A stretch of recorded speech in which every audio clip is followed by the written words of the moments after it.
today's classes. In this video, we will study about Bode plot. In Bode plot, we will study two types of plot. One is the magnitude plot, second one is phase angle plot. The first one is magnitude plot.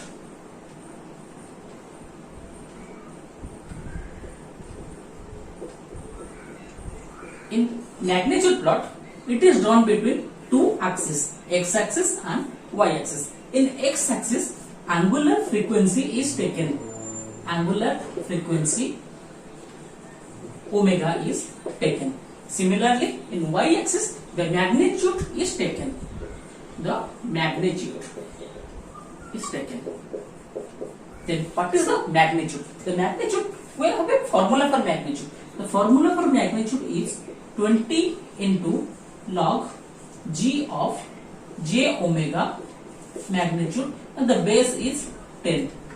It means in the transfer function we are getting g of s. In place of s, if we put j omega, if s is equal to j omega, then we can get g of j omega magnitude by putting in the formula 20 log g of j omega base is 10. Then I can get the magnitude by putting the magnitude value in y-axis and the value of omega in x-axis. I will draw a plot. The plot which is drawn between the angular frequency and magnitude is known as magnitude plot. Next we will go for phase angle plot. Second one is phase angle plot. It is also known as phase plot. Here it is also drawn between two types of axis. In x-axis we have taken angular frequency omega, and y-axis we are taking the phase angle theta, and here the value of theta is equal to tan inverse angle of g of j omega. G of s we have taken from the transfer function. In transfer function we have to put in place of s, that is j omega, its angle is taken by the tan inverse, because we know that the angle of a complex number is equal to tan inverse y by x. So the angle is theta here.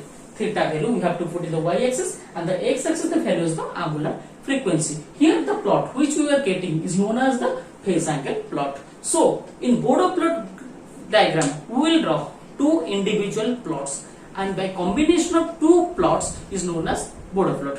Now we will study in how many steps we are drawing the Bode plot. Now we will study what is the procedure to draw the Bode plot.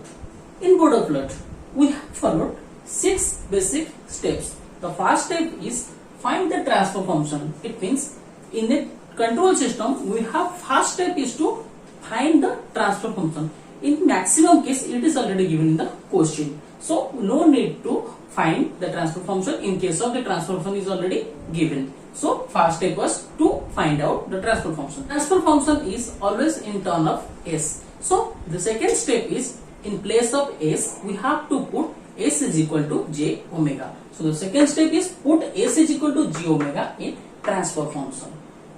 Third step, calculate the magnitude. We have already studied the formula for the magnitude is 20 log base 10 g of j omega magnitude. So here in step 2 we have already got g of j omega. In first step we have got g of s.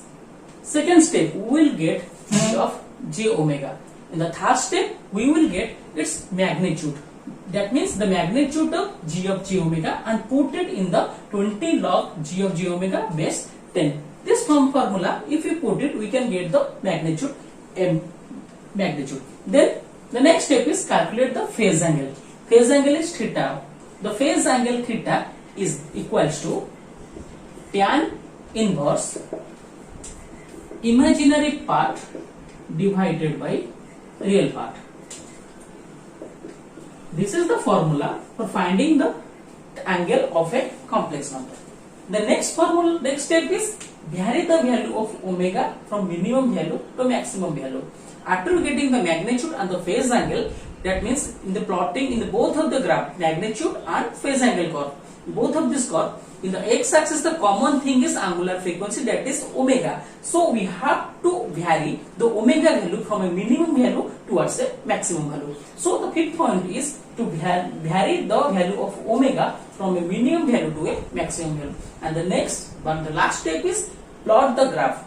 We have already got the value of omega, and from this value omega we will put in the value of magnitude, that is omega will put here, and we can get the magnitude. For the corresponding value of omega we can get the corresponding magnitude as well as the corresponding angles. By plotting both of these points in a graph we can get the magnitude plot as well as the phase plot. We will discuss this magnitude plot and phase plot with a particular example. Let us consider a question. In the question is given, draw a Bode plot from the g of s into h of s is equal to k. K means any constant. For this constant we have to draw the Bode plot. The first step is to find out the transfer function, which is already given, that is g of s into h of s is equal to k. This is the transfer function here. Second step is, in case of s we have to put g of j omega. So the value of g of j omega is equal to, here it is k, because in the transfer function k there is no s part, so we don't have to put any g of j omega here. If there is a s part here, in that case we have to put, in case of s, that is j omega, but here is no s part, only constant part is there, so g of j omega is equal to k is here.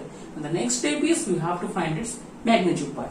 So m magnitude, the formula for the m magnitude is equal to 20 log magnitude of g of j omega basis 10, and its value is equal to 20 log k base 10, because g of j omega magnitude is k.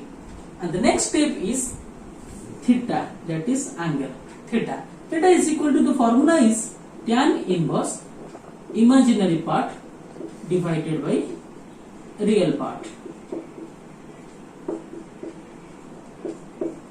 Here in k there is no imaginary part, only the real part is there. So in case of imaginary part we have to 0. So the value of theta is equal to tan inverse of 0 by k is equal to tan inverse of 0, which is equal to 0 degree.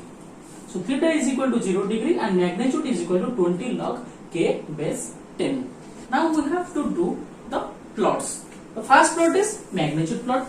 In magnitude plot, in x-axis omega is taken and in y-axis value of m is taken. So this is the axis. Now if omega is equal to 0, that means if by changing the value of omega, suppose the value of omega in such that the k value is 0. Suppose this value is 0, that means if k value is equal to 1 is here, so log 1, we know that log 1 is equal to 0, so its magnitude becomes 0 when k is equal to 1. For k is equal to 1, m is equal to 0. So here 0 value will be placed when k is equal to 1 is here. If k is greater than 1, suppose k value is more than 1, then we can get, that is 20 log, more than 1 means it has a positive value. So this value is positive. So this graph will be drawn here and the value will be 20 log k for the when k is greater than 1. Suppose k is less than 1. K is less than 1 means this value becomes negative. So the graph will be drawn below the omega axis. The graph will be here and the value will be 20 log k when k is less than 1. This is the curve. This is the magnitude curve. It is drawn between the omega and the magnitude k. This is known as magnitude. Next we will go for the phase angle curve. In the phase angle curve, in the x-axis omega is taken and the y-axis angle theta is taken. We have seen that the value of theta is always 0. So the graph will be only 0 is here. So there is no further graph we have to draw. Only the graph is 0 point. Here we have studied two types of curve. One is the magnitude plot, one is the phase angle plot. In this combination of two plots, we can get the Bode plot. here we have studied the Bode plot for a constant k. In the next class we will study about the Bode plot for a integrand function as well as for derivative function.